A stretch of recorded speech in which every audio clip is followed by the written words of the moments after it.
ওয়াদ-দুহা ওয়াল-লাইলি ইযা সাজা।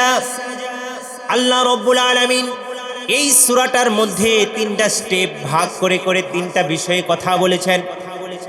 প্রথম 5টি আয়াতের মধ্য থেকে 2টি আয়াতের মধ্যে কসম করেছেন। পরে 3টা আয়াত মুহাম্মদ সাল্লাল্লাহু আলাইহি ওয়াসাল্লামের উপর আল্লাহ তাআলা যে বিরক্ত নন, নারাজ নন, সেই ঘোষণাটা আল্লাহ তাআলা দিয়ে দিয়েছেন। পরের 3টা আয়াতের মধ্যে আল্লাহ তাআলা প্যারে হাবিব মুহাম্মদুর রাসূলুল্লাহ সাল্লাল্লাহু আলাইহি ওয়াসাল্লামের উপরে যে নিয়ামত রাজি তিনি দিয়েছিলেন, পিছনের নিয়ামতগুলো স্মরণ করে দিয়েছেন। তারপরের 3টি আয়াতের মধ্যে রাসূলুল্লাহ সাল্লাল্লাহু আলাইহি ওয়াসাল্লামের কর্মপদ্ধতি কি হবে, সামনে কি কি কাজ করবে, এই কর্মপদ্ধতি বলে দিয়েছেন। সুবহানাল্লাহ। তাহলে একটি সূরার মধ্যে একেবারে ফুল প্যাকেজ। প্রথম 2টার মধ্যে হলো কসম, তারপরে 3টা আয়াতের মধ্যে মুহাম্মদ সাল্লাল্লাহু আলাইহি ওয়াসাল্লামকে সান্ত্বনা, তারপরে 3টে আয়াতের মধ্যে মুহাম্মদ সাল্লাল্লাহু আলাইহি ওয়াসাল্লামের উপর যে নিয়ামত দেওয়া হয়েছে সেগুলোর আলোচনা, তারপরে 3টা আয়াতের মধ্যে তার ওয়ার্ক প্ল্যান কি হবে সেই আলোচনা। সুবহানাল্লাহ। আজকে এই আলোচনাগুলো কে কে শুনে বাড়ি দিতে চাই, একটু হাতগুলো উঠায়। আল্লাহ তুমি আমাদেরকে কবুল করো, এই কোরআনের প্রেমে আমাদেরকে বসে থাকার তৌফিক দান করো। আল্লাহ তাআলা খুব চমৎকার ভাবে সূরাটা শুরু করলেন। ওয়াদ-দুহা, পূর্বাহ্নের কসম। ওই যে পূর্ব দিগন্তে যে সূর্যটা সকালবেলায় রক্তিম হয়ে ওঠে, সেই কসমটা আল্লাহ রাব্বুল আলামিন সর্বপ্রথম করলেন। এই কথার মাধ্যমে বোঝা গেল ওয়াদ-দুহা মানে হচ্ছে পূর্বাহ্নের কসম।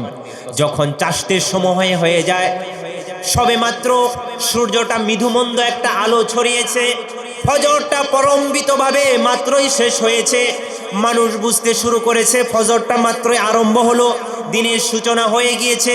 প্রত্যেক মানুষের কর্মমুখী মানুষ কর্মের মধ্যে যায়। রাতের মধ্যে যারা কষ্টে ছিল তারা তার কষ্ট লাঘব হয়েছে বলে তারা সেটা আশা করে, কারণ দিন হয়ে গিয়েছে।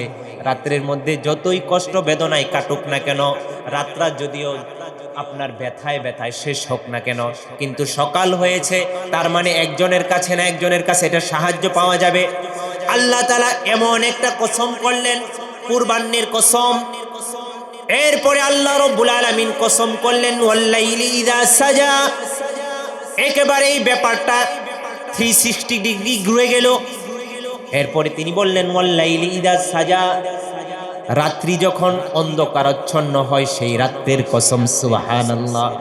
আল্লাহ তাআলা এই 2টা কসম দ্বারা নবী সাল্লাল্লাহু আলাইহি ওয়াসাল্লামকে বুঝাতে চাচ্ছেন, ও প্যারে হাবিব আমার, আপনার উপর যে অন্ধকার নেমে এসেছে, আপনাকে যে মানুষে তিরস্কার করা শুরু করে দিয়েছে, আপনি যে মনক্ষুণ্ণ হয়েছেন, আমি মহান রব্বুল আলামিন এখন থেকে আপনাকে অনবরত ওহীর মাধ্যমে সবকিছু অবগত করতেই থাকবো, করতেই থাকবো, করতেই থাকবো। সুবহানাল্লাহ। আল্লাহ তাআলা বুঝালেন ওয়াদ-দুহা, পূর্বাহ্নের কসম। সূর্যটা যেমন সকালে সানশাইন হয়ে একটা হাসি দিয়ে থাকে, এমন একটা হাসি বুঝালেন। নবী মুহাম্মদুর রাসূলুল্লাহ সাল্লাল্লাহু আলাইহি ওয়াসাল্লাম তাকে আবার বলতেছেন, হে হাবিব আমার, মা ওয়াদ্দাকা রাব্বুকা ওয়া মা ক্বালা। আপনাকে আপনার প্রভু ছেড়েও দেন নাই, আপনাকে আপনার প্রভু আপনার উপর রাগান্বিত হন নাই। সুবহানাল্লাহ। বহুদিন যাবত ওহী আসে না, মুহাম্মদ সাল্লাল্লাহু আলাইহি ওয়াসাল্লাম ভাবতেছেন আমার উপর আমার প্রভু রাগ করছে কিনা। মানুষ এদিক দিয়ে বলা শুরু করে দিয়েছে মুহাম্মদের প্রভু তো মুহাম্মদকে ছেড়ে দিয়েছে। আল্লাহ তাআলা নিজে এটার জবাব দিচ্ছেন, মা ওয়াদ্দাকা রাব্বুকা ওয়া মা ক্বালা। ও নবী আমার, আপনাকে আমি ছেড়েও দেইনি, আপনার উপর আমি রাগান্বিতও হইনি। ওহিটা ব্রেক দেওয়ার একটা কারণ আছে। ওহি যখন নাজিল হয়, আম্মা জান আয়েশা সিদ্দিকা রাদিয়াল্লাহু তাআলা আনহা বলেন, ওহি যখন শীতের রজনীতেও যদি নাজিল হইতো, মুহাম্মাদুর রাসূলুল্লাহ সাল্লাল্লাহু আলাইহি ওয়াসাল্লামের শরীর থেকে টপকে টপকে ঘাম ঝরতো।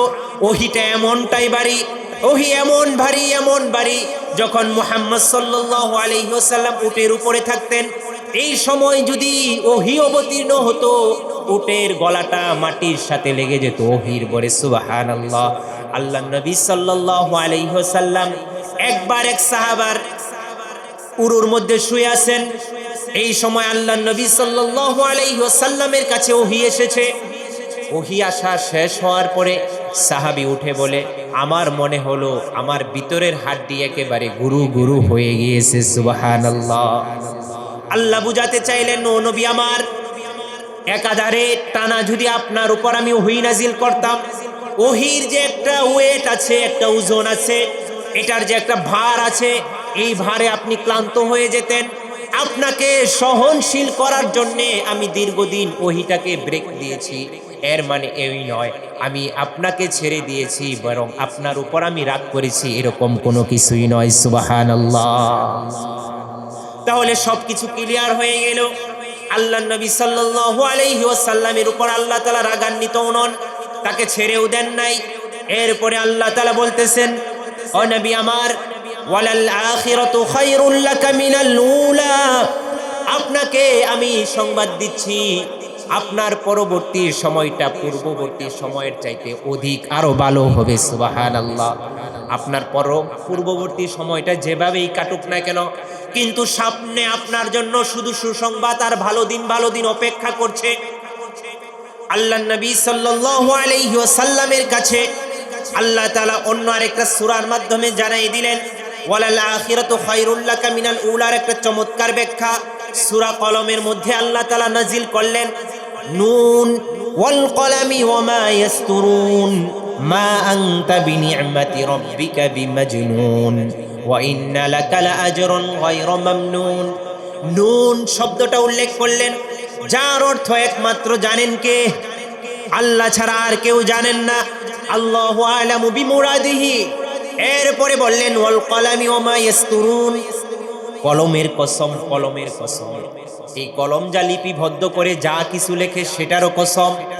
আল্লাহ তাআলা মানব সৃষ্টির আগে সৃষ্টি করেছেন কলম। আল্লাহ তাআলা কলম সৃষ্টি করে কলমকে বললেন, ও কলম তুমি লিখতে থাকো। কলম বলল, আল্লাহ কি লিখবো? আল্লাহ বললেন, কলম তোমার সৃষ্টি করার পূর্বে যা কিছু হয়েছে সেটাও লিখো, এবং সামনে কি কি ঘটবে, কি কি হবে সেটাও তুমি লিখতে থাকো। সুবহানাল্লাহ, সুবহানাল্লাহ। আল্লাহ তাআলা কসম করলেন, কলমের কসম। কলম যা কিছু লিপিবদ্ধ করে সেটারও কসম। এরপরে আল্লাহ তাআলা বললেন, মা আনতা বিনি'মাতি রাব্বিকা বিমাজনুন। হে নবী আমার, আপনাকে যে কাফের সম্প্রদায় আপনাকে পাগল বলে, আপনাকে উম্মাদ বলে, আপনাকে মুজাম্মাম বলে গালি দেয়, আপনাকে তিরস্কার বিদ্রুপ করে, আমি আল্লাহ ঘোষণা করছি, মা আনতা বিনি'মাতি রাব্বিকা, আপনি আপনার প্রভুর দয়ায় আপনি পাগল নন, পাগল নন, পাগল নন। সুবহানাল্লাহ। আল্লাহ ঘোষণা করে দিলেন। এরপরে বলে দিলেন, ওয়া ইন্না লাকা লাআজরান গায়রা মামনুন। আল্লাহ তাআলা যদি এরপরে আয়াত নাও নাজিল করতেন, তারপরেও পূর্ণাঙ্গ হয়ে যেত। আল্লাহ তাআলা আবার আরেকটা আয়াতের মধ্যে নবী সাল্লাল্লাহু আলাইহি ওয়াসাল্লামকে সুসংবাদ দিচ্ছেন, হে নবী, এখন থেকে আপনার উপর অফুরন্ত নেয়ামত আমি নাজিল করতেই থাকবো, করতেই থাকবো। অফুরন্ত নেয়ামত, মামনুন এমন জিনিস একেবারে জুটা লাগানো, অনবরত একটার পরে একটা, একটার পরে একটা, এটাকে বলা হয় মামনুন। আল্লাহ তাআলা ঘোষণা করলেন, নবী আপনার উপর যে এখন নিয়ামত আসবে, এই নিয়ামতটা হবে অফুরন্ত, এটা শেষ হবার নয়। আপনাকে ওরা পাগল বলেছে, পাগল তো আপনি নন, আমি ঘোষণা দিয়েছি সারা দুনিয়ার মানুষ যতদিন পর্যন্ত কুরআন থাকবে ততদিনই মানুষ এই আয়াতগুলো তেলাওয়াত করবে, এবং আমি যে বলে দিলাম আপনার উপর অনবরত অফুরন্ত নিয়ামত আমি দান করতেই থাকবো, করতেই থাকবো। সুবহানাল্লাহ। আল্লাহ তাআলা এই আয়াত পর্যন্ত সীমাবদ্ধ রাখলেও হয়ে যেত। এরপরে আরেকটা আয়াত আল্লাহ তাআলা আল্লাহর নবী সাল্লাল্লাহু আলাইহি ওয়াসাল্লাম সম্পর্কে বলে দিলেন, ওয়া ইন্নাকা লাআলা খুলুকিন আযীম। হে নবী, আপনাকে আমি ঘোষণা করে দিচ্ছি আপনি হলেন মহান চরিত্রের অধিকিত। সুবহানাল্লাহ। আপনার সামান্য একেবারে দুর্বল কোনো চরিত্র নয়। পৃথিবীর মধ্যে চরিত্রবান যে আছে সেও আপনার চরিত্রের সাথে কম্পেয়ার করতে পারে না। আপনাকে আমি সর্বোচ্চ চরিত্রে অধিষ্ঠিত করে দিলাম। আমি মহান রব্বুল আলামিন ঘোষণা করে দিলাম, আপনাকে তারা উম্মাদ বলেছে, আপনাকে তারা মিথ্যুক বলেছে, আপনাকে নিয়ে তারা ব্যঙ্গ বিদ্রুপ করেছে। আমি বলতেছি আপনি হলেন সর্বোৎকৃষ্ট চরিত্রের অধিকারী মহামানব। আল্লাহ রাব্বুল আলামিন ওয়ালাল আখিরাতু খায়রুল লাকা মিনাল উলা, এটা দ্বারা বুঝাইতেছেন নবী আপনার পরবর্তী সময়টা পূর্ববর্তী সময়ের চাইতে আরো বেশি ভালো হবে, বেশি ভালো হবে। একের পর এক নিয়ামত আপনাকে আমি দিব। একদিন আব্দুল্লাহ ইবনে মাসউদ রাদিয়াল্লাহু তাআলা আনহু দেখলেন আল্লাহর নবী সাল্লাল্লাহু আলাইহি ওয়াসাল্লাম চাটাইয়ের মধ্যে শুয়েছিলেন। আল্লাহ নবী সাল্লাল্লাহু আলাইহি ওয়াসাল্লাম সেখান থেকে উঠলেন। উঠার পরে তার শরীরের মধ্যে চাটাইয়ের শুধু দাগ আর দাগ। আব্দুল্লাহ ইবনে মাসউদ রাদিয়াল্লাহু তাআলা আনহু কেঁদে দিলেন। বিশ্বনবী মুহাম্মদুর রাসূলুল্লাহ সাল্লাল্লাহু আলাইহি ওয়াসাল্লামকে বললেন, ওগো আল্লাহর নবী, আপনি যদি অনুমতি দেন আমরা কত নরম বিছানার মধ্যে থাকি, আপনার জন্য একটা নরম বিছানার ব্যবস্থা করে দেই। আল্লাহর নবী সাল্লাল্লাহু আলাইহি ওয়াসাল্লাম আব্দুল্লাহ ইবনে মাসউদকে বললেন, ও আব্দুল্লাহ ইবনে মাসউদ শুনো, কোন মুসাফির সফর করছে, সফর করার মাঝে হঠাৎ করে ক্লান্ত হয়ে গিয়েছে। ক্লান্ত হওয়ার পরে একটা গাছের নিচে সে বিশ্রাম নিয়েছে। বিশ্রাম নেওয়ার পরে খানিক পরে আবার সে চলতে শুরু করে দিয়েছে। আব্দুল্লাহ ইবনে মাসউদ, তোমাকে প্রশ্ন করি, ওই যে মুসাফির গাছের নিচে কিছু সময় সে ছায়ার মধ্যে বিশ্রাম নিল, মুসাফির কি ওই ছায়ার নিচে কিছু সময়ের জন্য বাড়িঘর কোনো কিছু তৈরি করবে কিনা? আব্দুল্লাহ ইবনে মাসউদ বলেন, অবশ্যই সে কোনো কিছুই তৈরি করবে না।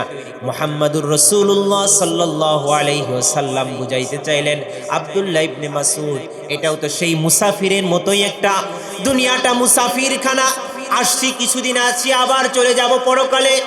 আমার আপনার জন্য অপেক্ষা করছে। আদি পিতা যে বেহেশতে ছিল সেই বেহেশত আমাদের জন্য অপেক্ষা করছে। কথা বলেন ঠিক কিনা?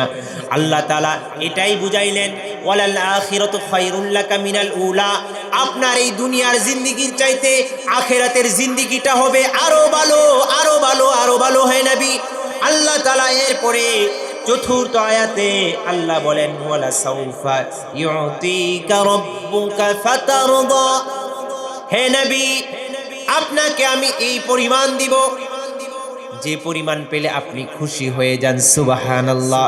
মোট কথা আপনাকে দিতে থাকবো ততক্ষণ, খুশি না হবেন যতক্ষণ। কোন নবীর ব্যাপারে এরকম ঘোষণা আল্লাহ তাআলা দেন নাই, অগ্রিম ঘোষণা দিয়ে দিয়েছেন, দিতে থাকবো ততক্ষণ, খুশি হবেন না যতক্ষণ। আল্লাহর নবী সাল্লাল্লাহু আলাইহি ওয়াসাল্লাম তিনি তো জানেন এক এক নবী আল্লাহ তাআলার কাছে এক একটা দোয়া করেছে। আদম আলাইহিস সালাতু ওয়াস সালাম আল্লাহ তাআলার কাছে দোয়া করেছে, রব্বানা যালামনা আনফুসানা ওয়া ইল্লাম তাগফির লানা ওয়া তারহামনা লানাকুনান্না মিনাল খাসিরিন। হযরত ইব্রাহিম আলাইহিস সালাতু ওয়াস সালাম দোয়া করেছেন, রব্বি হাবলি মিনাস সলিহিন, আল্লাহ আপনি আমাকে একটা নেককার সন্তান দান করুন। ইউনূস আলাইহিস সালাতু ওয়াস সালাম আল্লাহ তাআলার কাছে দোয়া করেছেন, লা ইলাহা ইল্লা আনতা সুবহানাকা ইন্নী কুনতু মিনাজ জালিমিন, আল্লাহ আমি নিজের উপর নিজে বড়ই জুলুম করে ফেলেছি, আপনি দয়া করে আমাকে ক্ষমা করে দিন। মুসা আলাইহিস সালাতু ওয়াস সালাম আল্লাহ তাআলার কাছে দোয়া করেছেন, রব্বি নাজ্জিনি মিনাল কওমিজ জালিমিন, ও আল্লাহ এই জালিম সম্প্রদায় থেকে আপনি আমাকে মুক্তি করে দিন। এমনি ভাবে আইয়ুব আলাইহিস সালাতু ওয়াস সালাম দোয়া করেছেন, রব্বি আন্নী মাসানিয়াদ দুররু ওয়া আনতা আরহামুর রাহিমিন, দোয়া করেছেন আল্লাহ আমি বড়ই কষ্টের মধ্যে আছি, আপনি তো হলেন আরহামুর রাহিমিন। এমনি ভাবে নবীরা দোয়া করেছে, আল্লাহ তাআলা তাদের দোয়াকে কবুল করেছে। কিন্তু আল্লাহর নবী সাল্লাল্লাহু আলাইহি ওয়াসাল্লাম আল্লাহ তাআলার কাছে দোয়া না করার আগেই আল্লাহ বলতেছেন, ওয়ালা সাউফা ইউতিকা রাব্বুকা ফাতারদা, হে নবী আপনাকে আমি এমন খুশি করব যতক্ষণ পর্যন্ত আপনি খুশি হবেন না ততক্ষণ পর্যন্ত আমি আপনাকে খুশি করার চেষ্টা করেই যাব। আমর ইবনুল আস রাদিয়াল্লাহু তাআলা আনহু বলেন, আল্লাহর নবী সাল্লাল্লাহু আলাইহি ওয়াসাল্লাম একবার আমাদের সামনে তেলাওয়াত করতেছিলেন, বলতেছিলেন, ইব্রাহিম আলাইহিস সালাতু ওয়াস সালাম তো আল্লাহ তাআলার কাছে তার কওমের ব্যাপারে দোয়া করেছে, বলেছে আল্লাহ যে বান্দারা মানে সেও তোমার বান্দা, যে মানে না তুমি তো হলো গফুরুর রহিম, মানে না বিদায় তোমার তো বান্দা সেও তুমি তো গফুরুর রহিম গফফার। এমনি ভাবে ঈসা আলাইহিস সালাতু ওয়াস সালামও দোয়া করেছেন, ইন তুআযিবহুম ফাইন্নাহুম ইবাদুক, ও আল্লাহ তুমি যদি শাস্তি দাও তাহলে তো সেও তোমার বান্দা, আর যদি তুমি ক্ষমা করে দাও তাহলে তুমি তো হলো গফুর গফফার। সুবহানাল্লাহ। নবীর আবেগের সাথে আবেগ মাখা কণ্ঠে কণ্ঠে দোয়া করেছেন, উম্মতের জন্য বুঝাইতেছেন, ইন তুআযিবহুম ফাইন্নাহুম ইবাদুক, তুমি যদি শাস্তি দাও তোমার বান্দাকেই তুমি শাস্তি দিলা, ওয়া ইন তাগফির লাহুম, যদি তাদেরকে তুমি ক্ষমা করে দাও তাহলে তো তারা হলো তোমারই বান্দা, ক্ষমা করে দিলা। আল্লাহর নবী সাল্লাল্লাহু আলাইহি ওয়াসাল্লাম যখন আবেগ মাখা কণ্ঠে কণ্ঠে এগুলো উল্লেখ করতেছিলেন, আল্লাহ তাআলা সেই সময় নবীকে বলে দিলেন, ওয়ালা সাউফা ইউতিকা রাব্বুকা ফাতারদা, হে নবী আপনাকে দিতে থাকবো ততক্ষণ খুশি না হবেন যতক্ষণ। সুবহানাল্লাহ। আল্লাহ নবী সাল্লাল্লাহু আলাইহি ওয়াসাল্লামকে আল্লাহ তাআলা কি পরিমাণ দিয়েছেন, এটা যদি আমরা হিসাব করি, সারা রাত্র যদি আলোচনা করি, হিসাবও শেষ করা যাবে না, আলোচনাও শেষ করা যাবে না। দুই একটা আলোচনা আপনাদেরকে একটু বোঝানোর জন্য বলতেছি।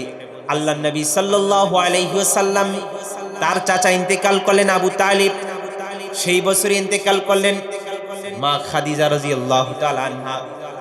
বিশ্বনবী সাল্লাল্লাহু আলাইহি ওয়াসাল্লামের দিলটা ভারাক্রান্ত, যে আবু তালিব চাচা কাফেরদের সমস্ত ধরনের হুমকি দমকি থেকে বাঁচিয়ে রেখেছে, আগলে রেখেছে, যে খাদিজার কাছে মহানবী সাল্লাল্লাহু আলাইহি ওয়াসাল্লাম বাহিরে যতই বর্ষণায় শিকার হন না কেন, খাদিজার কাছে গিয়ে তিনি একটা আশ্রয়স্থলে, সেখানে তিনি সান্ত্বনা পেয়েছে। তারা দুজন মানুষই আল্লাহ তাআলার ডাকে সাড়া দিয়ে চলে গিয়েছে। ভারাক্রান্ত হৃদয় আল্লাহ তাআলা জিবরাইল আমিনকে পাঠিয়ে দিলেন, ও জিবরাইল তুমি আমার হাবিবের কাছে যাও, আমার হাবিবের ভারাক্রান্ত হৃদয়, তার ভারাক্রান্ত হৃদয়টাকে আমি ঠিক করে দিতে চাই, তাকে সঙ্গে করে নিয়ে তুমি আমার দিদারের জন্য নিয়ে আসো। বলেন না সুবহানাল্লাহ। সেই বছরই আল্লাহর নবী সাল্লাল্লাহু আলাইহি ওয়াসাল্লামের মেরাজ সংগঠিত হয়। আল্লাহর হাবিবকে খুশি করা আল্লাহ তাআলার কাজ, এই জন্য আল্লাহর নবী সাল্লাল্লাহু আলাইহি ওয়াসাল্লামকে বলা হয় হাবিবুল্লাহ, যাকে আল্লাহ তাআলা খুশি করার জন্য বিভিন্ন ধরনের ওয়ার্ক প্ল্যান করে থাকেন। আর ইব্রাহিমকে বলা হয় খলিলুল্লাহ, যিনি খলিলুল্লাহ বলা হয় এমন বন্ধু যে তার আল্লাহকে খুশি করার জন্য কাজ করে থাকেন। সুবহানাল্লাহ। একজন খলিলুল্লাহ আর একজন হাবিবুল্লাহ। খলিল যিনি আল্লাহকে খুশি করার জন্য কাজ করে থাকেন, হাবিবুল্লাহ তিনি যার জন্য আল্লাহ তার জন্য খুশি করার জন্য কাজ করে থাকেন। সুবহানাল্লাহ। আল্লাহর নবী সাল্লাল্লাহু আলাইহি ওয়াসাল্লাম হিজরত করে চলে গেলেন, মদিনা তাইয়্যিবার মধ্যে গেলেন। যাওয়ার পরে তৎসময় তো বাইতুল মুকাদ্দাস হলো কিবলা। বিশ্বনবী মুহাম্মদুর রাসূলুল্লাহ সাল্লাল্লাহু আলাইহি ওয়াসাল্লাম মক্কায় থাকাকালেও কিবলা ছিল বাইতুল মুকাদ্দাস ফিলিস্তিন। ফিলিস্তিনের দিকে ফিরে নামাজ আদায় করতে হয়। আল্লাহর নবী সাল্লাল্লাহু আলাইহি ওয়াসাল্লাম কাবা বাইতুল্লাহকে সামনে রাখতেন, ফিলিস্তিনের কেবলাটাকেও সামনে রাখতেন। আল্লাহর নবী সাল্লাল্লাহু আলাইহি ওয়াসাল্লাম দুটোটা কেবলাকে সামনে রেখে নামাজ আদায় করতেন। এটা তো ইব্রাহিম আলাইহিস সালাতু ওয়াস সালাম, জাতির পিতা ইব্রাহিম, তিনি নিজ হাতে এটাকে নির্মাণ করেছেন। আল্লাহর নবী সাল্লাল্লাহু আলাইহি ওয়াসাল্লামের দিলের তামান্না, এটা যদি তার কেবলা হতো। মক্কার মধ্যে একটা সুযোগ ছিল, কাবা বাইতুল্লাহর সাইডে যাইতেন, যেদিকে দাঁড়ালে বাইতুল মুকাদ্দাসও সোজা হয় এবং কাবা বাইতুল্লাহর সামনে থাকে, সেদিকে ফিরে তিনি নামাজ পড়তেন। কিন্তু মদিনায় গেলেন এই সুযোগটা তো আর হয় না, যেদিকে মক্কা ওইদিকে বাইতুল মুকাদ্দাস নয়, ভিন্ন দিকে হয়ে গিয়েছে। আল্লাহর নবী সাল্লাল্লাহু আলাইহি ওয়াসাল্লাম এভাবে লাগাতার নামাজ আদায় করেছেন 16টা মাস। কয়টা মাস? আর মাঝে মাঝে উপরের দিকে তিনি তাকিয়ে থাকেন। আল্লাহ তাআলা বললেন, ও প্যারে হাবিব আমার, কদ নারা তাকাল্লুবা ওয়াজহিকা ফিস সামা, আপনি যে মাঝে মাঝে আসমানের দিকে তাকিয়ে থাকেন, আপনি কি মনে করছেন আমি আপনার মনের ভাষা বুঝি না? আপনি তো চাইতেছেন কাবা বাইতুল্লাহ যেন আপনার কিবলা হয়। জিবরাইল আমিনের মাধ্যমে খবর এসে গেল, ফাওয়াল্লি ওয়াজহাকা শাতরুল মাসজিদিল হারাম। বলেন না সুবহানাল্লাহ। ঘোষণা এসে গেল, পিয়ারে হাবিব আমার, আসমানের দিকে আপনার আর তাকাই থাকতে হবে না। আজকে থেকে আপনার কিবলা বাইতুল মুকাদ্দাস নয়, আপনি যেদিকে চেয়েছেন কিবলাটাও আমি সেদিকে করে দিয়েছি। সুবহানাল্লাহ। তাহলে হাবিবুল্লাহ তিনি যাকে আল্লাহ খুশি করার জন্য কাজ করে থাকেন, হাবিবুল্লাহ কে? যাকে খুশি করার জন্য আল্লাহ কাজ করে থাকেন। আর আমাদের নবী হলেন হাবিবুল্লাহ। শুধুমাত্র দুনিয়ার মধ্যে আল্লাহ তাআলা তাকে খুশি করবেন এরকমটা নয়, আল্লাহ তাআলা কিয়ামতের দিন তাকে খুশি করবেন। এক নম্বরে একটা জিনিস দিবেন, সেটার নাম হলো হাউজে কাউসার। কুরআনুল কারীমের মধ্যে একটা ছোট্ট সূরা আছে, সবচাইতে ছোট্ট সূরা। আল্লাহর নবীকে বলেন, ইন্না আতাইনা কাল কাউসার, হে নবী আপনাকে আমি হাউজে কাউসার দান করেছি। সুবহানাল্লাহ।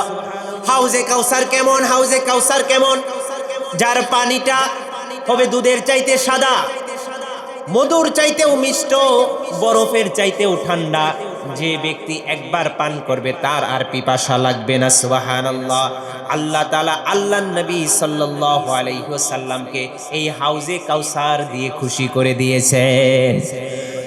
বিচারের ময়দানে আসা ইয়াবাসাকা রাব্বুকা মাকামান মাহমুদা, একটা আসন থাকবে মাকামে মাহমুদ, প্রশংসিত একটা আসন।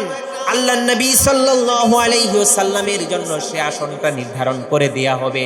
আল্লাহর নবী সাল্লাল্লাহু আলাইহি ওয়াসাল্লাম সে আসনের মধ্যে তিনি বসে থাকবেন।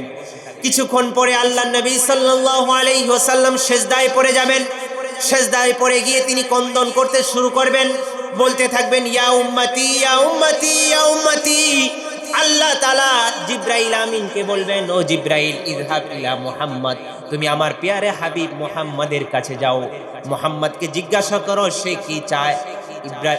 জিবরাইল আলাইহিস সালাতু ওয়াস সালাম জিজ্ঞাসা করবেন, তিনি তো জানতেই পারলেন যে উম্মতের নাজাত চায়, নাজাত চায়। সুবহানাল্লাহ। আল্লাহ তাআলা বলে দিবেন, যেমনি ভাবে দুনিয়ার মধ্যে আমার হাবিবকে আমি খুশি রেখেছিলাম, জিবরাইল তুমি গিয়ে এই সংবাদটা দিয়ে দাও, আমি আজকেও ঘোষণা দিলাম মুহাম্মদ সাল্লাল্লাহু আলাইহি ওয়াসাল্লাম আমার হাবিবকেও আজকে আমি খুশি করে দিব। মুহাম্মদ সাল্লাল্লাহু আলাইহি ওয়াসাল্লাম সুপারিশ করা শুরু করে দিবেন। মুহাম্মদ সাল্লাল্লাহু আলাইহি ওয়াসাল্লামের সমস্ত উম্মতদেরকে তিনি সাথে নিয়ে একটা পতাকা হাতে নেবেন, যে পতাকার মধ্যে লেখা থাকবে আলহামদু, সমস্ত প্রশংসা, এই কথাটা লেখা থাকবে। এমন পতাকা নিয়ে মিছিল করতে করতে জান্নাতে চলে যাবে। কোন নবীর উম্মত? চিন্তা করি আমরা, যে নবীকে আল্লাহ খুশি করার জন্য দেওয়ানা, শুধু দুনিয়ায় না আখিরাতেও, আখিরাতেও দেওয়ানা, নবীকে খুশি করা হবে। জিবরাইল আমিনকে পাঠিয়ে দিয়ে সংবাদ দিয়ে দিয়েছে, আপনাকে আজকেও খুশি করব, আপনি কি টেনশন করছেন? আপনি বলতেছেন সে আপনার উম্মত, যান নিয়ে যান, আপনি নিয়ে যান আপনার উম্মতকে জান্নাতে নিয়ে যান। সুবহানাল্লাহ। কত বড় নবীর উম্মত আমরা, কিন্তু আমাদের অন্তরের মধ্যে এই জিনিসটা লাগেই না, নবীর মুহাব্বত আমাদের অন্তরের মধ্যে আসেই না। মুহতারাম হাজিরিন, আলোচনা লম্বা হয়ে যাবে, সামনের দিকে আগাই। আল্লাহ তাআলা এরপরে বলে দিলেন, আলাম ইয়াজিদিকা ইয়াতীমান ফাওয়া। তিনটা আয়াতের মধ্যে নবী সাল্লাল্লাহু আলাইহি ওয়াসাল্লামের হতাশাকে কাটালেন। এখন তিনটা আয়াত নবী সাল্লাল্লাহু আলাইহি ওয়াসাল্লামকে স্মরণ করিয়ে দিবেন, মুহাম্মদ আপনাকে পিছনে যে নিয়ামতগুলো আমি দিয়েছিলাম আপনি হতাশ হন কেন? আমাদের স্বাভাবিকভাবে কারো প্রতি যদি আমরা হতাশ হয়ে যাই, কিন্তু তারপরে আয়সা আবার সান্ত্বনা দেয়, আরে তুমি হতাশ হও কেন? তোমার সাথে আজকে ধমক দিয়ে কথা বলছে কারণেই তুমি রাগ করতেছ। এই যে বিগত দিনগুলোতে তুমি হিসাব করে দেখো, তোমার সাথে কত সুন্দর ব্যবহার, সুন্দর আচার করেছে তোমার সাথে, তুমি হতাশ হয়ে যাও কেন? আজকে হয়তো একটু রাগ করেছে বা অন্য কোনো কারণে তোমাকে একটা ধমক দিয়েছে, রূঢ় ব্যবহার করেছে, হতাশ হওয়ার কিছু নাই। আমরা এভাবে বুঝাই না? আল্লাহ তাআলা এভাবে একেবারে ছোট মানুষের মতো নবী সাল্লাল্লাহু আলাইহি ওয়াসাল্লামকে বুঝাইতেছেন, নবী আমার, আলাম ইয়াজিদিকা ইয়াতীমান ফাওয়া, আমি কি আপনাকে এতিম পাই নাই? এরপরে আপনাকে কি আমি উত্তম আশ্রয়ের ব্যবস্থা করে দেই নাই? আল্লাহ তাআলা বলতেছেন, আপনাকে তো আমি এতিম পেয়েছি। আল্লাহর নবী সাল্লাল্লাহু আলাইহি ওয়াসাল্লাম মায়ের গর্ভে অবস্থায় তার পিতা মারা গেলেন, ইহদাম ত্যাগ করলেন। বিশ্বনবী মুহাম্মদুর রাসূলুল্লাহ সাল্লাল্লাহু আলাইহি ওয়াসাল্লাম দুনিয়াতে আসার পরে 6 বছর বয়সে মা মারা গেলেন। মা মারা যাওয়ার পরে দাদার আশ্রয়ে চলে গেলেন। দাদা আব্দুল মুত্তালিব, নবী সাল্লাল্লাহু আলাইহি ওয়াসাল্লামের বয়স যখন 8 বছর তখনও তিনি চলে গেলেন। এখন তিনি দাদা থেকে এখন চাচার আশ্রয়ে, চাচা আবু তালিবের আশ্রয়ে থাকতে লাগলেন। আল্লাহ তাআলা সেই বিষয়টা স্মরণ করিয়ে দিচ্ছেন, নবী আমার, আপনাকে আমি এতিম পেয়েছি, এতিম পাওয়ার পরে আপনার জন্য আমি উত্তম লালন পালনের ব্যবস্থা করে দিয়েছি। আপনার উপর এমন তো হয় নাই যে আপনার কোনো লালন পালন টেক কেয়ারের কোনো অসুবিধা হয়েছে। যখন মা হালিমা আসলেন বাচ্চা নেওয়ার জন্যে, সবাই তো বাচ্চা নিয়ে চলে গিয়েছে, মুহাম্মদ সাল্লাল্লাহু আলাইহি ওয়াসাল্লাম এতিমের সন্তান কেউ নেয় না। হালিমার গাদাটাও একটু দুর্বল ছিল, আস্তে আস্তে পিছনে এসেছে। এখন খালি হাতে ফিরে যাওয়ার চাইতে মুহাম্মদ সাল্লাল্লাহু আলাইহি ওয়াসাল্লামকে সঙ্গে নিয়ে যাইতে শুরু করেছে। হালিমা বলে, যখন আমি মুহাম্মদ সাল্লাল্লাহু আলাইহি ওয়াসাল্লামকে কোলে উঠালাম, মনে হলো পূর্ণিমার চাঁদরা আমার কোলে উঠে পড়েছে, সুবহানাল্লাহ। হালিমা যখন তার গাদার উপর উঠল, গাদাটা দেখা গেল তার সাথীদের যে গাদাগুলো আগে রওনা দিয়েছিল বনি সাদে যাওয়ার জন্যে, তাদের থেকেও হালিমার গাদাটা আরো দ্রুতগামী হয়ে গেল, সুবহানাল্লাহ। এভাবে তিনি চলতে লাগলেন। বনু সাদে গেলেন। তার গোত্রের মধ্যে যাওয়ার পরে তিনি লক্ষ্য করলেন যে বকরিগুলো আগে উলানের মধ্যে দুধ ভর্তি ছিল না, কিন্তু এই শিশুটিকে আনার পরে দেখা যায় বকরিগুলো যে চরণভূমিতে যায় সেখান থেকে তাদের উলান ভর্তি দুধ নিয়ে আসে, সুবহানাল্লাহ। তার সাথীরা বলতে লাগলো, ও রাখালেরা, হালিমার ছাগলগুলো, হালিমার বকরিগুলো যে চারণভূমিতে তারা চড়ায়, তোমাদের ছাগলগুলো সেখানে তোমরা চড়াবা। দিন শেষে হালিমার বকরিগুলোর মধ্যে দুধে টইটুম্বর হয়ে থাকে, তোমাদের গুলো কেন খালি হয়ে থাকে? বিশ্বনবী মুহাম্মদুর রাসূলুল্লাহ সাল্লাল্লাহু আলাইহি ওয়াসাল্লামের যেন বিন্দু মাত্র কষ্ট না হয়, এই জন্য আল্লাহ তাআলা এভাবে ব্যবস্থা করে দিয়েছেন। বিশ্বনবী মুহাম্মদুর রাসূলুল্লাহ যেদিকে যান সেদিকে একটা ছায়া আশ্রয় দেয়। আল্লাহ তাআলা বুঝাইতে চাচ্ছেন, ও নবী আমার, আপনাকে এমন ভাবে আমি লালন পালন করেছি, আপনি যে এতিম ছিলেন এর কারণে যে আপনার টেক কেয়ার করা, আপনার দেখভাল করা, লালন পালন করার কোনো ঘাটতি হয়েছে, বিন্দু মাত্র ঘাটতি আমি রাখি নাই। তাহলে আপনি হতাশ হবেন কেন? আপনার হতাশ হওয়ার কোনো কিছুই নাই। এরপরে আল্লাহ তাআলা বললেন, ওয়াজাদাকা দাল্লান ফাহাদা। আল্লাহ তাআলা বলেন, হে নবী, আপনাকে আমি তো পেয়েছি দ্বিধাগ্রস্ত, আপনি দ্বিধান্বিত ছিলেন, এরপরে আপনাকে আমি পথের দিশা দিয়েছি। আপনি দ্বিধান্বিত ছিলেন, কোন পথে চলবেন, কি করবেন, এটা আপনি দ্বিধান্বিত। হঠাৎ করে চলতে সামনে গিয়ে দেখে যে 5-6টা রাস্তা একত্রে, কিন্তু সাইনবোর্ড দেওয়া নাই কোন পথ কোন দিকে যাবে। চালক এখন কি দ্বিধায় পড়ে না?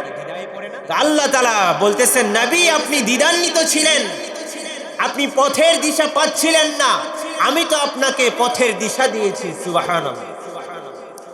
বিশ্বনবী মুহাম্মদুর রাসূলুল্লাহ সাল্লাল্লাহু আলাইহি ওয়াসাল্লাম দেখলেন আরবের মানুষেরা ছোট ছোট কন্যা সন্তানদেরকে জবাই করে দেয়। আরবের মানুষেরা জুয়ার মধ্যে লিপ্ত থাকে, নারীর অধিকার ঠিক মতো তারা আদায় করে না। কাবা বাইতুল্লাহকে এটাকে তারা মূর্তির একটা মিউজিয়াম বানিয়ে ফেলেছে, মূর্তির একটা জাদুঘর বানিয়ে ফেলেছে। কাবা বাইতুল্লাহকে তাদের পেশাকে বানিয়ে ফেলেছে, ডাকাতিটাকে পেশা বানিয়ে ফেলেছে। বিশ্বনবী মুহাম্মদুর রাসূলুল্লাহ সাল্লাল্লাহু আলাইহি ওয়াসাল্লাম তার নিজ চোখে দেখলেন ইয়ামেনের জাবিদ থেকে একজন লোক এসেছে ব্যবসা করতে, কাপড় নিয়ে তিনি এসেছেন মক্কায়। কাবা বাইতুল্লাহ হলো নিরাপদ নগরী, এখানে ব্যবসা করবেন। কিন্তু কাপড়গুলো আস ইবনে ওয়াইল সবগুলো কাপড় নিয়ে যাওয়ার পরে বলল, যখন তুমি ফিরে যাবে তখন আমার বাড়িতে গিয়ে এই টাকাগুলো নিয়ে নিও। আস ইবনে ওয়াইলের কাছে ইয়ামেনের ব্যবসায়ী যখন গেল, তার কাছে বলল, আপনি তো আমার কাপড়গুলো নিয়েছেন, আমি তো চলে যাব, এখন আমার টাকাগুলো আপনি আদায় করে দেন। আস ইবনে ওয়াইল বলতে লাগলো, তোমার কিসের কাপড় আমি নিয়েছি? সঙ্গে সঙ্গে তার সাথের মানুষগুলো বলতে লাগলো, কিসের টাকা তুমি চাচ্ছ? আস ইবনে ওয়াইল আবার কাপড় নিল কখন তোমার? বিশ্বনবী মুহাম্মদুর রাসূলুল্লাহ সাল্লাল্লাহু আলাইহি ওয়াসাল্লাম নিজ চোখে এই ঘটনাগুলো দেখলেন আর চিন্তা করলেন এই মানুষগুলোকে কিভাবে আল্লাহর পথে আনা যায়, এই মানুষগুলোকে দ্বীনে হানিফের পথে কিভাবে আনা যায়, এই মানুষগুলোকে কিভাবে সৎ পথে রাখা যায়, মক্কা থেকে কিভাবে লুটপাট লুটতরাস এগুলো দূর করা যায়, মক্কার মানুষকে কিভাবে চারিত্রিক গঠনে উৎকর্ষ বানানো যায়। আল্লাহর নবী সাল্লাল্লাহু আলাইহি ওয়াসাল্লাম দ্বিধান্বিত পেরেশান ছিলেন। আল্লাহর নবী সাল্লাল্লাহু আলাইহি ওয়াসাল্লাম জেনারেল যে দুইটা স্বভাব ছিল মক্কার মানুষের, তাদের একটা স্বভাব ছিল মদ পান করা, আরেকটা ছিল বেহায়াপনা। তাদের এগুলো উৎসব হতো, মতের উৎসব, বেহায়াপনা অশ্লীলতার উৎসব হতো। আল্লাহর নবী সাল্লাল্লাহু আলাইহি ওয়াসাল্লামকে আল্লাহ তাআলা এই দুইটা পাপ থেকেও মুক্ত রেখেছেন। সুবহানাল্লাহ। আল্লাহ তাআলা বুঝাইতেছেন ওয়াজাদাকা যাল্লান ফাহাদা। নবী আপনি দ্বিধান্বিত ছিলেন, আপনাকে আমি পথ দেখিয়েছি। নবী এতটাই লাজুক ছিলেন, এতটাই লাজুক ছিলেন। কাবা বাইতুল্লাহ নির্মাণ করা হচ্ছে, ছোট ছোট ছেলেরা তাদের লুঙ্গিটাকে খুলে মাথার মধ্যে দিয়ে মাথার মধ্যে তারপরে পাথর নিচ্ছে। মুহাম্মদুর রাসূলুল্লাহ সাল্লাল্লাহু আলাইহি ওয়াসাল্লাম খালি মাথায় পাথর উঠাচ্ছেন। তার চাচা দেখলেন তার বাতিজা খালি মাথায় সে পাথর নিয়ে জমা করছে। চাচা বাতিজার লুঙ্গিটাকে টান দিয়ে বলতেছে, বাতিজা ছোট ছোট বাচ্চারা যেরকম মাথার মধ্যে লুঙ্গি দিয়েছে, তুমিও তো পারো তোমার লুঙ্গিটা মাথার মধ্যে দিতে। যেই মাত্র লুঙ্গিটা টান মারতে দেরি হয়েছে, আল্লাহর নবী সাল্লাল্লাহু আলাইহি ওয়াসাল্লামের বেহুশ হইতে দেরি হয় নাই। তারা চাচারা বুঝে গিয়েছে বাতিজা আমার মুহাম্মদ সে কতটাই না লাজুক, তার লুঙ্গিটা টান দেওয়ার সাথে সাথে সে বেহুশ হয়ে গিয়েছে। আল্লাহ তাআলা বুঝাইতেছেন ওয়াজাদাকা যাল্লান ফাহাদা।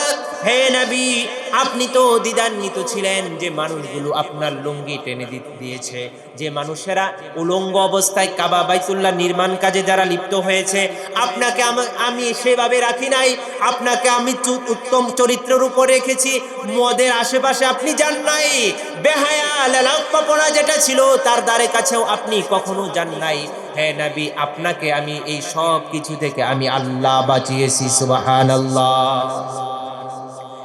এরপরে আল্লাহ তাআলা বলতেছেন ওয়াজাদাকা আইলান ফাগনা। হে নবী আপনাকে আমি রিক্ত হস্ত পেয়েছি, আপনাকে আমি খালি হাত পেয়েছি, আপনার কোনো কিছুই ছিল না, আপনাকে আমি এরপরে ধন সম্পদের ব্যবস্থা করে দিয়েছি। সুবহানাল্লাহ। আম্মা জান খাদিজাতুল কুবরা রাদিয়াল্লাহু তাআলা আনহা মুহাম্মদ সাল্লাল্লাহু আলাইহি ওয়াসাল্লামের সাথে যখন বিবাহ সংগঠিত হয়ে গেল, আল্লাহর নবী সাল্লাল্লাহু আলাইহি ওয়াসাল্লামের উপর যখন ওহী অবতীর্ণ হয়ে গেল, আল্লাহর নবী সাল্লাল্লাহু আলাইহি ওয়াসাল্লামকে খাদিজাতুল কুবরা রাদিয়াল্লাহু তাআলা আনহা সব দিক থেকেই সান্ত্বনা দিয়েছেন। নবী মুহাম্মদুর রাসূলুল্লাহ সাল্লাল্লাহু আলাইহি ওয়াসাল্লামের পায়ের কাছে সমস্ত সম্পদ এনে বলে দিয়েছেন, ও আমার স্বামী মুহাম্মদ আপনার ইচ্ছা মতো আমার সম্পদগুলো আপনি খরচ করবেন আপনার দ্বীনের জন্য। সুবহানাল্লাহ।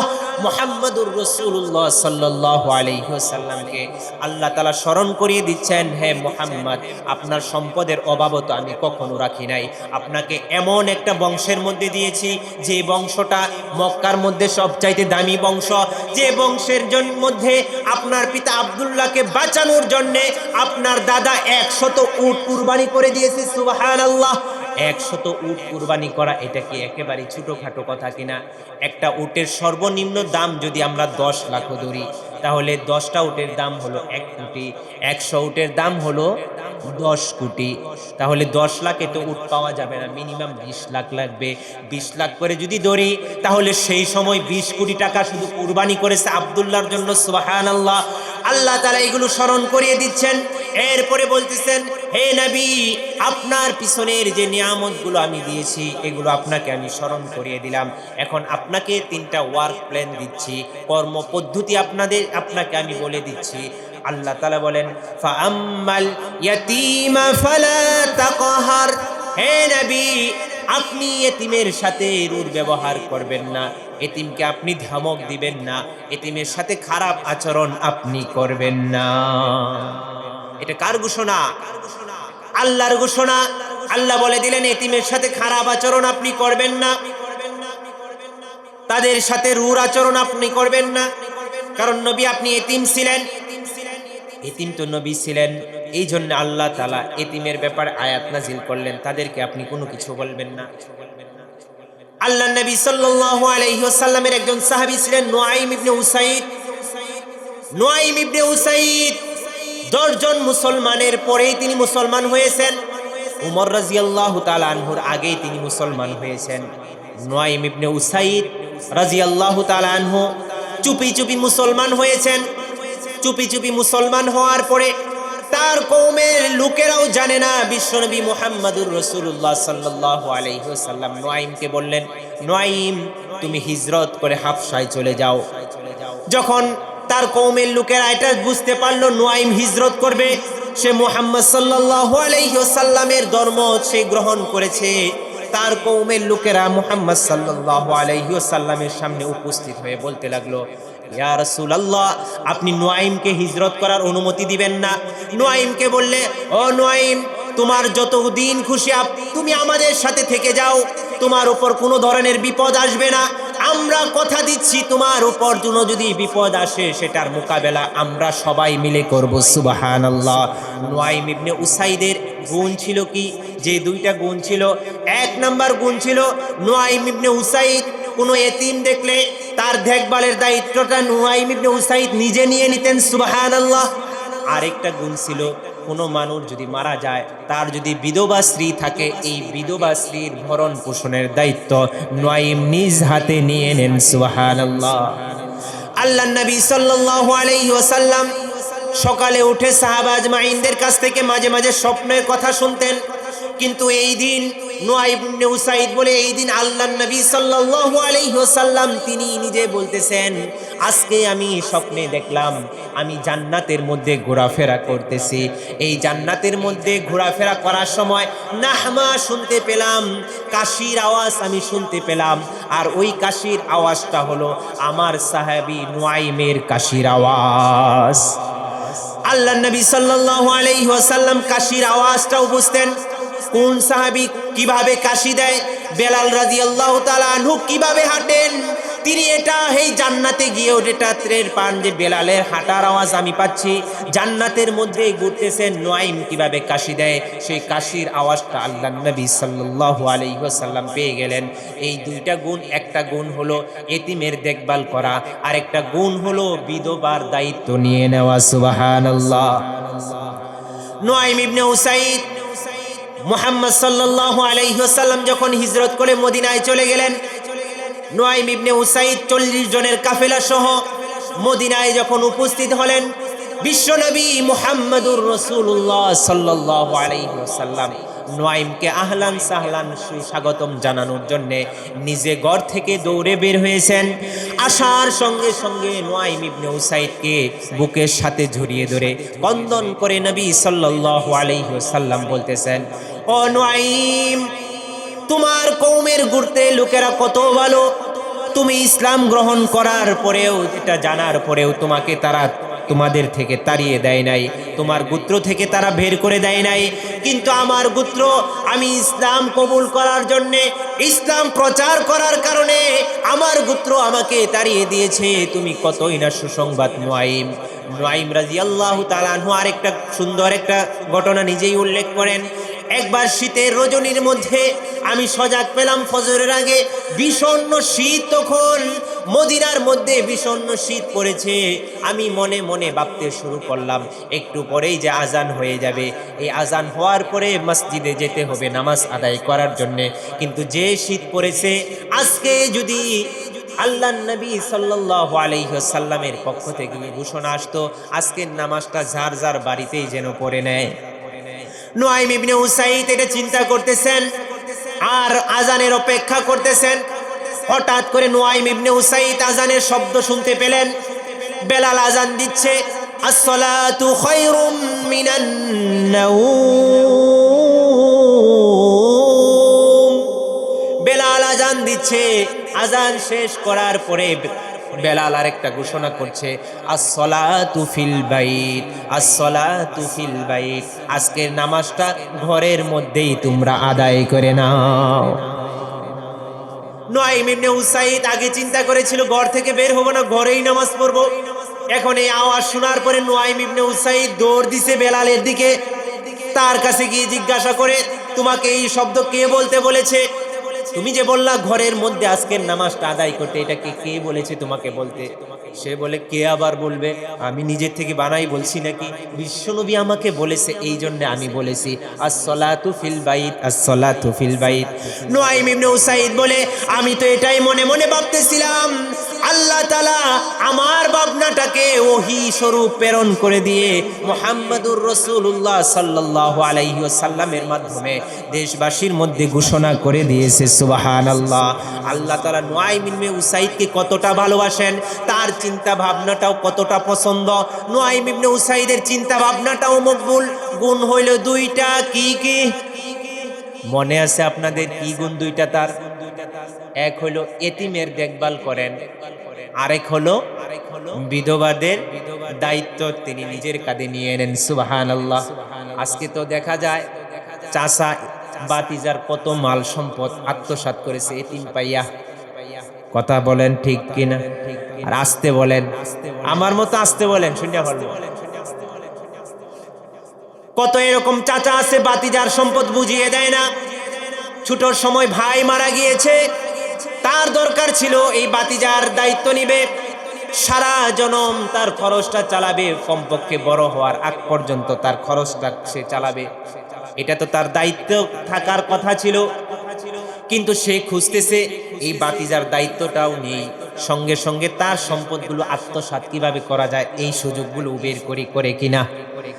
আল্লাহর নবী সাল্লাল্লাহু আলাইহি ওয়াসাল্লাম বলেন, আনা ওয়া কাফিলুল ইয়াতীমি ফিল জান্নাতান, আনা ওয়া কাফিলুল ইয়াতীমি ফিল জান্নাতি কাহাতাইন কাহাতাইন, এভাবে দেখিয়েছেন। আল্লাহর নবী বলেন, আমি এবং এতিমের দায়িত্ব যে নেয় জান্নাতের মধ্যে আমরা এভাবে থাকবো, এভাবে। বলেন না সুবহানাল্লাহ? আরো জোরে বলেন না সুবহানাল্লাহ? এতিমের দায়িত্ব যে নিয়েছে, আল্লাহর নবী সাল্লাল্লাহু আলাইহি ওয়াসাল্লাম বলেন, তার জান্নাত আর আমার জান্নাতরা এভাবে একেবারে লাগালাগি থাকবে। আল্লাহর নবী সাল্লাল্লাহু আলাইহি ওয়াসাল্লামের কাছে এক সাহাবা এসে বলতেছে, ইয়া রাসূলুল্লাহ, আমার অন্তরটা বড়ই কঠিন, আমার কন্দন আসে না, আমার চিৎকার আসে বুক ফেটে, কিন্তু চোখ দিয়ে পানি ঝরে না। এরকম মানুষ আছে কিনা? অনেকেই আছে, তার কন্দন আসে না। সাহাবীও একেবারে সাদা দিলে আল্লাহর নবীর কাছে বলতেছে, ইয়া রাসূলুল্লাহ, আমার তো কন্দন আসে না, চোখ দিয়ে পানি বের হয় না। আতান নবী সাল্লাল্লাহু আলাইহি ওয়াসাল্লাম রাজুলুন ইয়াশকু কিসওয়াতা কলবিহি।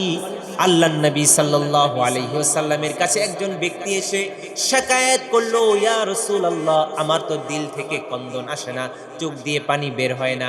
আল্লাহর নবী সাল্লাল্লাহু আলাইহি ওয়াসাল্লাম বলেন, তুমি কি তোমার দিলটাকে নরম করতে চাও? তুমি কি তোমার যে দোয়াগুলো আছে, তোমার যে হাজতগুলো আছে, এগুলো কি তুমি পূর্ণ করতে চাও? কি বললেন আল্লাহর নবী সাল্লাল্লাহু আলাইহি সাল্লাম? কি বললেন? তুমি কি তোমার দিলটাকে নরম করতে চাও? তুমি কি তোমার হাজতগুলোকে পুরা করতে চাও? দুইটা কথা বললেন। যদি দিলটাকে নরম করতে চাও, যদি তোমার হাজতটাকে পুরা করতে চাও, ইরহামিল ইয়াতীমা, তাহলে তোমার এক নাম্বার কাজ হলো এতিমের উপর তুমি রহম করো। সুবহানাল্লাহ। দ্বিতীয় কাজ হলো ইরফা রাসাহু, এতিমের মাথার উপর তোমার হাত বুলাইয়া দাও এবং এতিমকে খাওয়াও, তোমার খাবার থেকে এতিমকে খাওয়াও। তাহলে আমরা পেয়ে গেলাম তিনটা কাজের কথা বলেছে, তিনটা কাজই এতিমের সাথে সম্পর্কিত। এতিমের উপর তুমি রহম দেলোলা হও, এতিমের মাথার উপর তুমি হাতটা বুলায় দাও, এতিমকে তোমার খাবার থেকে, তোমার প্লেট থেকে নিজ হাতে তুমি লুকমা দিয়ে দিয়ে খাওয়ায় দাও। যদি এই কাজটা তুমি করো, যদি পাথরের মতো অন্তর হয়ে থাকে, সেই অন্তরটা গলে গলে তার চোখ দিয়ে পানি পড়বে। সুবহানাল্লাহ। দুনিয়ার মধ্যে যত বড়ই তোমার হাজত হোক না কেন, আল্লাহ ঘোষণা করে দিয়েছে এই মানুষের হাজতরা আল্লাহ পুরা করে দিবেন। সুবহানাল্লাহ।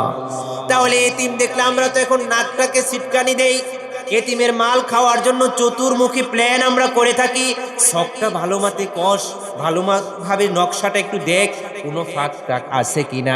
এতিমের ওই যে বাজারের দামি জমিটা আছে, এটা তাকে বলা যাবে না, সে যে এখানে ওয়ারিশ। ফুলবাইরা শহরে যে সে ওয়ারিশ হয়েছে, এটা যেন সে ট্যান না পায়, আগেই 5 তলা উঠা।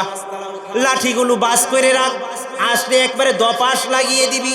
অথচ আল্লাহ বলতেছেন এতিমের উপর যদি রহম করে তাহলে তার হাজতগুলো পুরা হয়ে যায়। সে তো এক টুকরা জমির জন্য এতিম ঠকাইতেছে, কিন্তু আল্লাহ তাআলা তো বলতেছেন তার দুনিয়ার হাজত এতিমের মাধ্যমে পুরা করে দিবে। আল্লাহ তাআলা কুরআনুল কারীমের মধ্যে বলেন, আল্লাযীনা ইয়াকুলুনা আমওয়ালাল ইয়াতামা যুলমান ইন্নামা ইয়াকুলুনা ফি বুতুনিহিম নারা।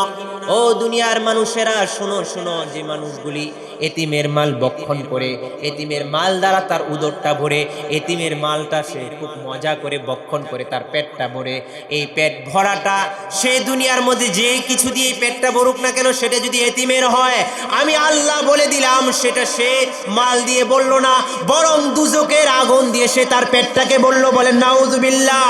আল্লাহর ঘোষণা, এতিমের মালের মধ্যে হাত দেওয়া যাবে না, হাত দিলে হাত পুরে ছাই হয়ে যাবে। এতিমের মাল যদি আপনার পেটের মধ্যে যায়, পেট পুরে ছারখার হয়ে যাবে। এতিমের প্রতি আপনার আমার দয়ার্দ্র হতে হবে। ফাআম্মাল ইয়াতীমা ফালা তাকহার ওয়া আম্মাস সাইলা ফালা তানহার। আল্লাহ তাআলা এরপরে বলতেছেন, সাইল যে আছে আপনার কাছে, যে কোনো কিছু যে কোনো ভাই চাইতে পারে, ওই চানেওয়ালার কাছে আপনি না দিতে পারলেও তাকে আপনি ধমক দিবেন না। আম্মা সাইলা ফালা তানহার। সায়েল, সায়েল মানে শুধুমাত্র ভিক্ষুক বুঝি এরকম নয়। আপনার কাছে সুপারিশও চাইতে পারে, আপনাকে বলতে পারে চাচা যান, মামা যান, খালু যান, আপনি যদি একটা টেলিফোন করে দেন সঙ্গে সঙ্গে আমার এই কাগজটা কবুল হয়ে যাবে, সঙ্গে সঙ্গে চেয়ারম্যান সাহেব একটা টিউবওয়েল দিয়ে দিবে। আপনি যদি একটু টেলিফোন করে দেন তাহলে আমার ছেলের চাকরিটা হয়ে যাবে। এটাও হলো প্রার্থনা। আল্লাহ তাআলা বুঝাইতেছেন, ওয়া আম্মাস সাইলা, যে তোমার কাছে প্রার্থনা করেছে, যে তোমার কাছে কোনো কিছু চেয়েছে, তুমি দিতে না পারলেও তাকে তোমার ধমক দেওয়ার অধিকার নাই। গাড়ির মধ্যে বসে থাকে, মাঝে মাঝে গাড়ির গ্লাসের মধ্যে টক টক করে শব্দ করে সায়েল, গাড়ির ভিতর থেকে আবার ধমকও মারে কিনা, আপনি দিতে না পারলেন, আপনাকে ধমক দিতে বলা হয় নাই। আল্লাহ তাআলার কতক্ষণ লাগতে পারে ওই ভিক্ষুককে ওই গাড়ির সিটের মধ্যে বসাতে, আর আপনার মধ্যে একটা থাল ধরাই দিতে কতক্ষণ লাগবে? বেশিক্ষণ লাগবে না। সুতরাং আপনার রাগ হতে পারে, আপনার দিলটা এখন ভালো না, যখন আপনার কাছে চাইছে আপনার একটু মেজাজটা খিটখিটে হয়ে গিয়েছে, কিন্তু আল্লাহর কুরআন বলেছে এই যে আপনার কাছে চেয়েছে তাকে ধমক দেওয়া যাবে না। কুরআনের দিকে তাকিয়ে হলেও আপনার সেখানে ধমক দেওয়া যাবে না। যদি প্রমাণিত হয় এই মানুষটা আসলেই ভিক্ষুক নয়, সে একটা ধক্কাবাজ, সে মানুষের কাছে ধান্দা করে বেড়ায়, সেটা হলো ভিন্ন কথা, সেটা ভিন্ন কথা। কিন্তু যদি না জানেন, আপনি তাকে বলেন, কিছু চাইলেই বলেন এই কালেমা জানোস কিনা, কালেমাটা কহ। আরে আপনাকে কালেমা বলাইতে বলছে কে? আপনার কাছে চাইছে, আপনাকে কত উপরে আল্লাহ রেখেছে, আপনাকে দেওয়ার মতো হাত দিয়েছে, আর তাকে নেওয়ার মতো হাত তাকে তৈরি করে দিয়েছে। আপনি না দিতে পারলে আপনি ভালো করে বলে দেন না দিতে পারবো না। অতএব আম্মাস সাইলা ফালা তানহার। কোনো সুপারিশও যদি আপনার কাছে কেউ চায়, কোনো কিছু যদি চায়, যদি না দিতে পারেন খুব ভালোভাবে বলে দিবেন, ভাই দিতে পারলাম না, থাকলে অবশ্যই তোমাকে দিতাম। আল্লাহর নবী সাল্লাল্লাহু আলাইহি ওয়াসাল্লাম বলেন, আল কালিমাতুত তাইয়্যিবাতু সাদাকাতুন, আল কালিমাতুত তাইয়্যিবাতু সাদাকাতুন। সুন্দর কথা বলা এটাও হলো সাদাকা। আপনি দিতে পারলেন না, সুন্দর কথা বলে বললেন যে আমি দিতে পারলাম না, এটাও কিসের সওয়াব হয়? সদকার সওয়াব হয়। একজন মানুষের সাথে ভালোভাবে কথা বললেও সদকার সওয়াব হয়। শেষ আয়াত আল্লাহ তাআলা বলেন, ওয়া আম্মা বিনিআমাতি রাব্বিকা ফাহাদ্দিস। ও আমার হাবিব, আমার নিয়ামত সমূহের আপনি বর্ণনা করতে থাকুন, করতে থাকুন। আপনাকে কি পরিমাণ নিয়ামত আমি দিয়েছি। আজকে যদি তসবির দানা দিয়ে গুনতে শুরু করি, নাই নাই যদি গুনতে শুরু করি, একেবারে এই তসবির দানায় কুলাবে না। আমার নাই, এটা নাই, সেটা নাই, ঘর নাই, ঘরের মধ্যে ফ্রিজ নাই, ফ্রিজ থাকলেও শান্তি মতো ঘুমাইতে পারি না, এসি নাই, নায়ের তালিকা এত লম্বা হবে। এটার যদি হিসাব করেন, এরকম তসবি 20টা না 100টাও কুলাবে না, সব শেষ হয়ে যাবে। আল্লাহ আপনাকে এতগুলো নিয়ামত আপনার শরীরের মধ্যে দিয়ে রেখেছেন, আপনাকে সন্তান দিয়েছেন, আপনাকে একটা পরিবার দিয়েছেন, সুস্থ মস্তিষ্ক দিয়েছেন, আপনাকে দুটো চক্ষু দিয়েছেন। আল্লাহ তাআলা সেটাই বলতেছেন, ও নবী আপনাকে দেওয়া নিয়ামত রাজিগুলো আপনি প্রশংসা করতে থাকুন, মানুষের কাছে বলতে থাকুন। আল্লাহ তাআলা দেওয়া নিয়ামতগুলোর প্রশংসা আমরা করতে পারবো। কে পারবো ইনশাআল্লাহ। আল্লাহ তাআলা আমাদের সবাইকে নিয়ামত রাজির প্রশংসা করে সূরা দুহার যে আলোচনা শুনলাম, এই আলোচনাগুলো আমাদের জীবনে অ্যাপ্লাই করার তৌফিক দান করুন। বলুন আমিন। ওয়া আখিরু দাওয়ানা আলহামদুলিল্লাহি রাব্বিল আলামিন।